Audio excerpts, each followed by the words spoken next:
we remain steadfast in our commitment in delivering local news that matters. Stories that inspire. Enriching the lives of Filipinos in the Philippines and across the globe. This is your GMA Regional TV. Buong puso para sa Pilipino.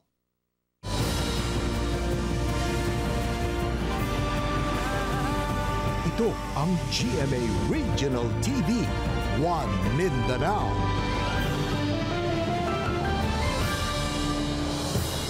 Maayong hapon, Mindanao. Kini ang GMA Regional TV 1 Mindanao. Hatun namo ang pinakadagkog pinakauling balita sa Mindanao. Ako si Sara Hilomen Velasco. Live gikan dinhi sa GMA Davao Complex. Cyril Chavez, live gikan dinhi sa GMA Cagayan de Oro Station. Jess Stone humami live gikan dinhi sa GMA General Santos Station. Unom ka mga personalidad ang giaresto atol sa entrapment operation nga gikasa sa National Bureau of Investigation Region 11 tungod sa pagpamaligya matud pa og ancestral domain sa Barangay Kapatagan sa Digo City sa Davao del Sur. Ani ang report ni Argil Relator, exclusive. Dihang gihipos na ang kwarta, gilayong gi-corner sa mga operatiba sa National Bureau of Investigation 11 ang grupong nagkigtransaksyon sa pagbaligya ug luna nga sakop sa Yutang Kabilin o Ancestral Land sa Barangay Kapatagan, Digo City. Pinuhuli namin kayo sa paglabag sa batas ng RA 371. Eventually, there were series of negotiation and finally, they come up today for the payment of the value of the land involved. So we prepared an entrapment operation. Actually, umabot ng 5.5 million sa isang lot area lang. May ano na to, may improvements, may house and lot. Tataw nga gibawal sa balaod ang pagbaligya ug luna nga nahisakop sa ancestral domain. Yung ginagawa nila is wala ka nang makikitang deed of absolute sale. Wala. Ang ginagawa lang nila is parang transfer of rights. Pero transfer of rights with the consideration, may monetary consideration. So, impliedly, may selling. Naa naman untay nahitabuan nga nanay nadakpa na nakasuhan pero dili sila mutagam. So, klaro kayo no, tataw kayo ang atong balaod sa IPRA sa Section 5 cannot be sold, cannot be disposed, cannot be destroyed. So, na illegal intrusion inside the ancestral domain is punishable by law. Sa kabahin sa usa sa dinakpan nga mao say tribal chieftain sa Barangay Kapatagan, sayod matud pa siya nga dili pwede ibaligya ang Yutang Kabilin. Apan ganina nagbayad ang proponent og rental fee. Rental fee 1,500 per year. So nag-advance siya ganiha og bayad og 10 years. So gihatagan ako siya resibo na mo, sir. Good for 10 years. So ang iyang muwa na diha sa folder. So but pasabot na nanghid siya sa tribo, dili baligya. Nakigmuwa siya sa tribo. Kasong kalapasan sa RA 8371 o the Indigenous Peoples' Rights Act ang gipasaka batok sa mga dinakpan. Kauban si Melchor Awing sa kamera. Ako si Argil Relator para sa One Mindanao. Usa ka pulis nga miyembro sa Explosive Ordnance Division kun EOD sa Lanao del Norte ang patay human na buthan sa ikaduhang IED samtang nagpahigayon og clearing operation sa blast site sa pagpamomba sa tower sa NGCP sa Kauswagan, Lanao del Norte. Ang detalye sa report ni James Pauloya. Pasado alauna sa kadlawon adlong Biyernes, diyang gibombahan ang tower sa National Grid Corporation of the Philippines kun NGCP sa Purok 3, Barangay Pation, Kauswagan, Lanao del Norte. Pagresponde sa Kauswagan Police, naabtan na lang nila ang natumba na nga tower. Nagpahigayon gilayon og reconnaissance operation ang mga miyembro sa Lanao del Norte Explosives Ordnance Division apan kalit lang ang mibusikad ang ikaduhang IED nga ni resulta sa pagkamatay sa usa ka pulis sa EOD team. All the procedures are being done by our EOD personnel. However, may ano lang talaga medyo medyo medyo disgrasya talaga. Kaya naputukan yung But all the procedure ginawa po ng ating mga EOD. Nadala pa sa ospital ang pulis apan gideklarang patay na sa mga doktor. Wala pa gipanganlan sa kapulisan ang namatay nga pulis. Sa karon, wala pa kunoy matumbok nga mga responsable ang otoridad. Apan aduna na kunoy mga operasyon nga ilang gihimo aron maila og madakpan ang mga sospek. Samtang gipaniguro sa Lanao del Norte Police Provincial Office nga kontrolado nila ang sitwasyon. Ananasab kuno sa lugar ang team sa NGCP aron nga mabalik gilayon ang supply sa kuryente sa lugar. This is an isolated case and we will see to it that we will maintain the peace and order in the province of Lanao del Norte po. Ako si James Pauliap para sa One Mindanao. Hugot ang pagbantay sa otoridad sa pagpangolekta sa New People's Army o permit to campaign sa Davao Region.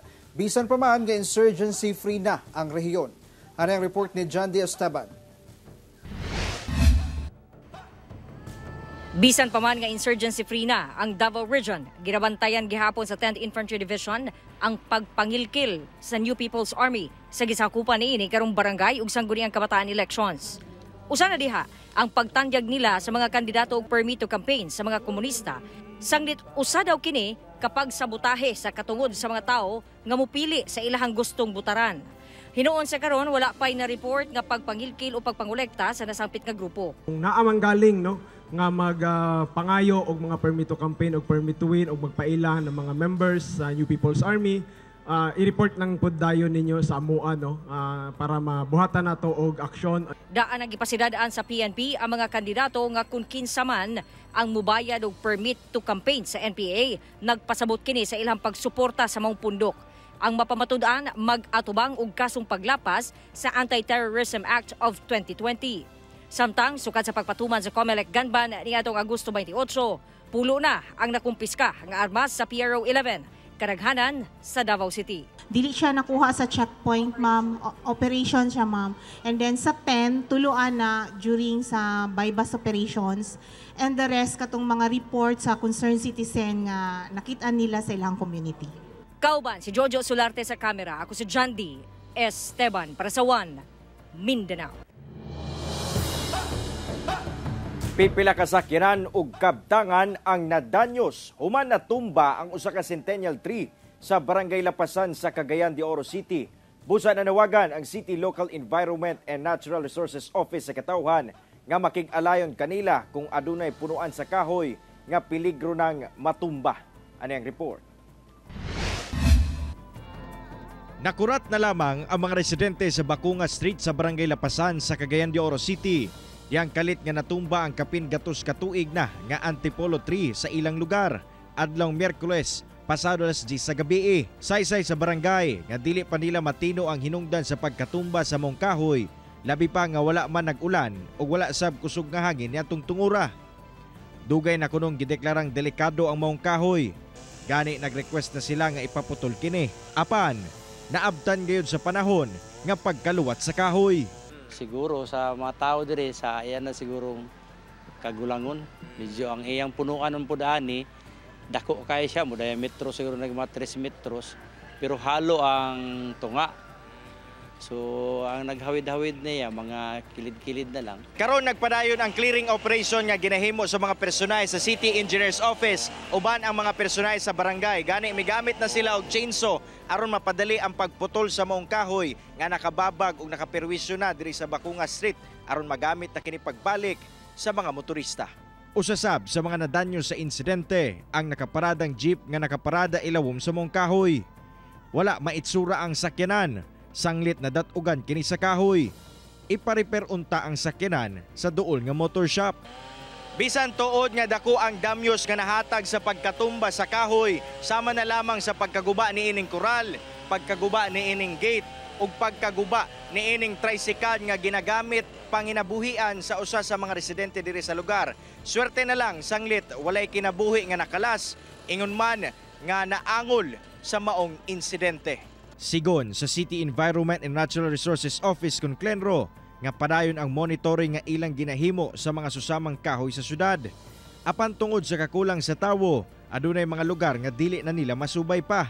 Busa ang ilang panawagan sa komunidad